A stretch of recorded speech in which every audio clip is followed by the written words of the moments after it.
ЖМТРКнын ысым сыры автордук берүүсүндө дал ушул чыгармачыл топ сиздерге өлкөбүздүн ажайып кереметтүү кооз жайларын, аны менен биргеликте ысымында сыр катылган айыл кыштактарын, тоо таштардын өзгөчө бир кереметтерин, алардын кандай сырларды катып жаткандыгын чагылдырып берүүгө аракет жасайбыз. Ал эми биздин бул жолку чыгарылышыбызда Ала Бука районуна караштуу Көк Серек айыл аймагына караган кайнама сууга чыгып бара жатабыз. Дал ушул кайнама суу тоонун чокусунда орун алгандыктан ал жака унаа дагы барбайт. Ошондуктан ал жака жөө чыгууга туура келет.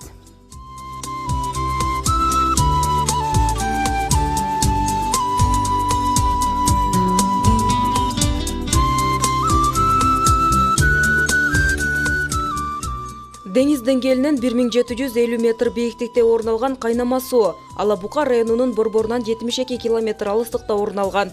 Тоо койнунда жайгашкан ажайып кереметтүү суунун чыккан мезгилинде бул жайга келген элдердин агымы күч алат, албетте жолдун алыстыгына карабай.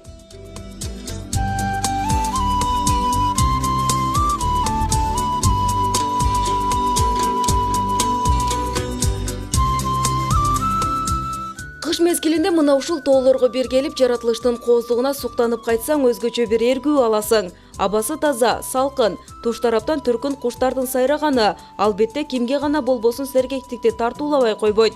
Ал эми бул жайдын жаз мезгилинде кандай бир керемет кооздукка бөлөнөөрүн сөз менен айтып бүтпөсөк керек. Биздин ата-бабаларыбыз кыргыз жерин бейиштин төрүндөй деп бекеринен айтпаса керек. Себеби өлкө аймактарынан бир эле мезгилде, бир эле учурда 4 мезгилди тең кезиктирүүгө болот. Маселен, Көк Серек айыл аймагында кычыраган кыш өз өкүмүн сүрүп жаткан чагы, а бирок кереметтүү жаз мезгилинин келгенине карабастан биз дагы кардын калыңдыгына, аны менен биргеликте узак жолдон чарчап чалыкканыбызга карабай өзгөчө бир кайнама сууга дагы жетип келип калдык. Андыктан барыңыздарды дал ушул кайнама суунун кереметтүү сырларын чогуу ачууга чакырабыз.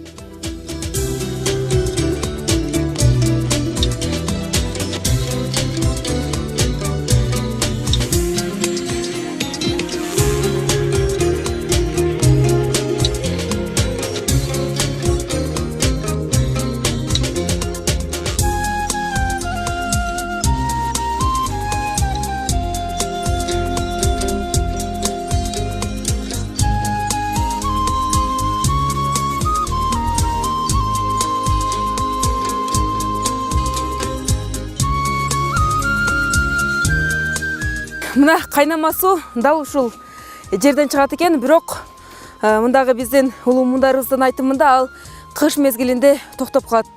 Эмне үчүн кыш мезгилинде токтоп калат агай? Эгер мындай жай мезгилдер болгондо деле бул жерден суу кандай болуп бул жака чыгат? Бул жерден чоң кайлама көктөмгө кийин жай мезгилине кийин 1-майдан 10-майга чейин чыгат, өзү чыгат. Эч ким муну көргөн эмес. Ушул жерден кайнап атып чыгат, көп суу. Элди баккандан эми көчүп чыгат.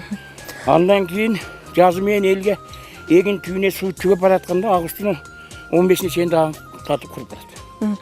Өзүнчө эле суу агып, кайрадан кандайдыр бир мезгилден кийин кайра өзү эле токтоп калат, Августта токтойт.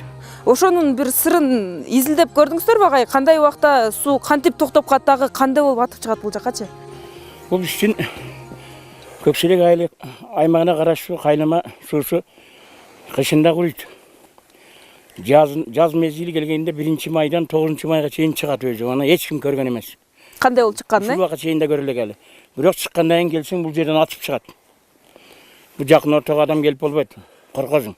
Коркунучтуу болуп атып чыгат суу, өтө көп чыгат. Ошо суу жазы менен биздин элдин эгин тигин сууга барып, биз жеген-ичкенине Көк Серек айыл аймагына толук жетет. Кийин бир мезгили келгенде агышка барганда курuyт. Өзү эле билинбей токтоп калат. Өзү эле акырындык менен тартылып барып куруп калат. Ал эми сиздердин араңыздардан кимдир бирөө бул ушул жерден суу кандай болуп атып чыгат, ошону мындай көрүп же болбосо байкайын дегендери болгонбу айылда? Элге жайылды. Дүйнө жүзүнө жайылтайын деген биздин кайламанын улуктугу. Бул кайлама не себептен каты кайлама? Ким бунун сырын билет? Буну Аллах Таала бекитип коюптур да. Шөлдө аксакалдарыбыз өткөн аман, шабдан дегендер ушуну аңдып кайсы убакта чыгат экен? Бу Кудайым Таала кандай чыгарат экен? Дегенин көрөбүз да бул жерлерге жатып түндөп. Майдын бирине кайсы убакытка бир 10 күн 5 күн убагында чыгып калат. Бир эле чыкканда баягы азастан чыкпайт экен да. Бир эле чыкканда атырылып чыгып кайнап чыккан үчүн кайлама болгон дейт. Былкы булактар бар, Казакстан чыгып барып көбөйшөт. Жок, бул андай эмес. Бир эле чыкканда көбөйүп, кийин элдин журтунун курту кубурсканын рызкы. Бир эле Кыргыз Көксерек айыл өкмөтү эмес, биздин астыбыз жагыбызда Кара Боргон деген Өзбекстандан бир айылдар бар. Ошолорго чейин Алла Таала ошол жерден рызкыны чыгарып, бул да Кудайдын бир керемети деп, элдер, журттар келип, жаз айында эртең жаз келгенде могул жерлер жашылданып, арчаларыбыз жашылданганда сыймыктанып бир зыярат кылайлы деп алып келип, өгүз букаларды союп эл журттар келишип шерге зыярат кылышып, Алланын керемети ушундай экен, бизге ушул жерден рызкы берген экен. Кудай бу рызкыны кандай бердиң деп суктанышып кетишет да. Ушундай жерлерибизден биз сыймыктанабыз. Ушундай Кыргыздын жерлерин элибиз журтубуз таза күтүп, таза кылып, элге карамат кылып, Кыргызстандын жаштары келечекте өзү буларды изилдеп чыга турган жаштар бар деп үмүт кылам мен өзүм. Дагы мына алхамдулилла мына кыздарыбыз, мына жигиттерибиз келген экен. Булардан сыймыктар, буларга Алла Таала сапарын бейкатар кылган болсун. Эч качан жамандык көрбөсүн. Ушундай жерлерибизди элге жайылтканга силерге рахмат айтып кетебиз. Мына элибиздин, журтубуздун рызкысын ушул жерден чыгарган кайлама буабыз деп Куран тилаваттарды кылып. Урматтуу телекөрүүчүлөр, бул дагы болсо бир жараткандан бизге берген өзгөчө бир чоң белеги деп айтсак дагы болот да. Анан кийин мында өзүңүздөр көрүп тургандай эле дал ушул суу чыгуучу кудуктун айланасына монтип атайын темир тосмолор менен да тосуп коюшкан, себеби тоодон түшкөн таштар же болбосо дагы башка нерселер түшүп калбасын деп. Анан дагы бул жерден агай атайын кебездерди келип илип койгондор дагы көрүнүп турат да. Эмне үчүн бул жерге балким зыярат кылып дагы келип калышабы? Мулар тозулуп калышы энди булар жаш балдар зыяратка көбүрөөк адамдар келгенде түшүп кетет, башка болот деп ушу коопсуздук кылып тозуп койгон. Эми мына байлагандар энди бул бирөөлөр баладан үмүт кылат. Өзү Аллага сыйыныш керек, бирок Алланын кереметин көрүп таң калып, ушундай кылып кеткен адамдар көбүрөөк келишет да. Көп жактан коноктор. Биз айыл өкмөттөр Кудай кааласа келечекте бир туризмди өндүрсөбүз, ушундай нерселер кылса деле болот деген үмүтүбүз бар.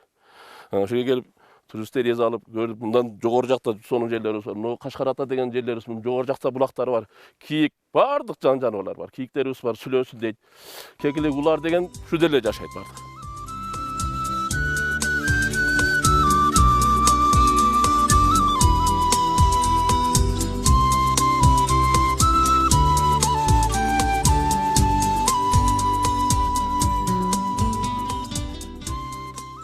Чоң кайнама суудан ылдый, болжолдо 4-5 чакырым алыстыкта кичи кайнама суу жайгашкан. Ал жылдын 4 мезгилинде токтоосуз агып турат. Кыргызда жети саны баалуу болгондуктан, жетинин бири кызыр делет эмеспи. Кичи кайнама суунун башында дагы 7 булак бар. Кызыгы баары бир таштын түбүнөн чыгып, бири-бирине жакын жайгашкан.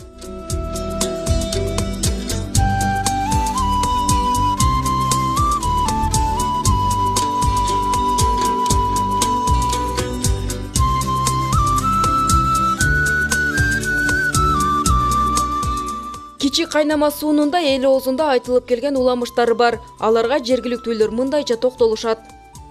Мына биз турган жер жана жогорку чоң кайнама, бул кичине кайнама делинет да. Бул кичине кайнаманын өзүнө ылайыккан бир тарыхы болгон, ата бабаларыбыздан калган. Бунун азыркы касиети кышында ысык болот да, жазында ич болбойт, ушундай муздак болот. Анан ушундай кышы менен ушул судан биздин ушул айылдар судан жалгып турат. Бунун тарыхы ушундай болгон. Асыраак жерге кетип атканда, азыр асыраак жерге барганда Алмалсай деген сайыбыз бар да.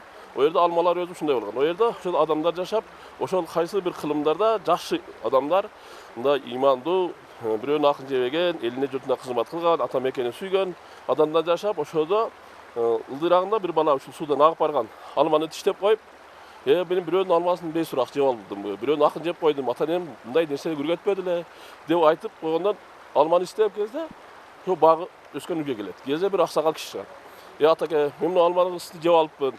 Не берсем ыраазы болосуз? Акча берейин же кызматыңызды кылып берейин? Ыраазы болуң, мен жеп койдум. Атам арам лукма жебе деп үргөттү эле. Ошо атама итаат кылайын дегенде ар шартты айтса көнбөйт атасы, жана аксакал. Эми акырында бир шартым бар. Ошо көнсөң ыраазы болом балам дейт. Кайсы шартыңыз көнөйүн дейт. Дегенде мен үйдө бир кызым бар, кулагы укпайт. Кер, көзү көрбөйт, көр, кол иштебейт, шал, буту иштебейт, чолок база албайт дейт. Ушу кызды алсаң, ушу кызыма үйлөнсөң, мен макул ыраазы болоюн. Ыраазы болом дегенде баланын ушунчалык алалдыгын, баланын жигиттин ушунчалык тазалыгын билген ата кызды ушундай дегенде анан макул болуп көрсөткөндө, кыздын жаманын көргөндө бу дүйнөдө ондой сулуу кыз болбойт экен. Экөө көрүп, бири-биринин хактыгын, бири-биринин тазалыгын көрүп, катуу сүйүү, экөөнүн ортосунда сүйүү пайда болуп, калганда баягы мурунку убактарда зордоп кыздарды бирөөгө алып кетип, зордоп алып койгон себептен кызды экөөнүн ажырата турган убакта кыз ошо сүйүүнө өзүнүн сүйүүнү жетпеген себептен ушу сайды жагалап ыйлап келип, ушул жерге келип кайып болуп кеткен. Анан ошодо бир сүрөтү көрүнөт.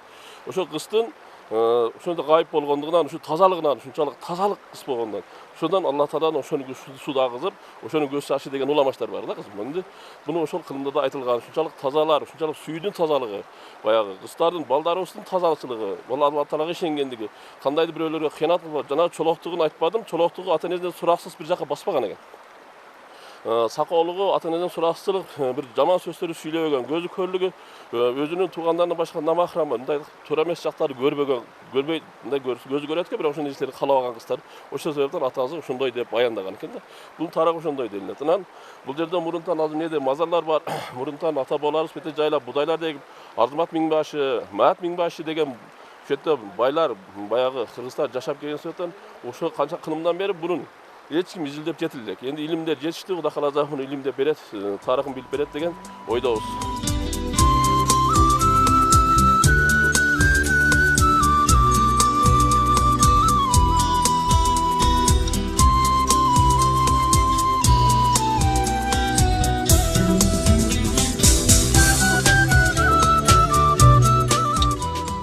Демейде тоо койнунан шаркырап аккан суулар муздак болгону менен дал ушул кичи кайнамадан агып чыккан суулар жылуу балким жараткандын бизге берген өзгөчө бир касиеттүү ыйык бир белеги дагы ушунусунда болгон чыгар. Ал эми бизге бөлүнгөн убакыт дагы өз соңуна келип жетти. Келерки ысым сыры автордук берүүбүздө амандашканча саламатта туруңуздар.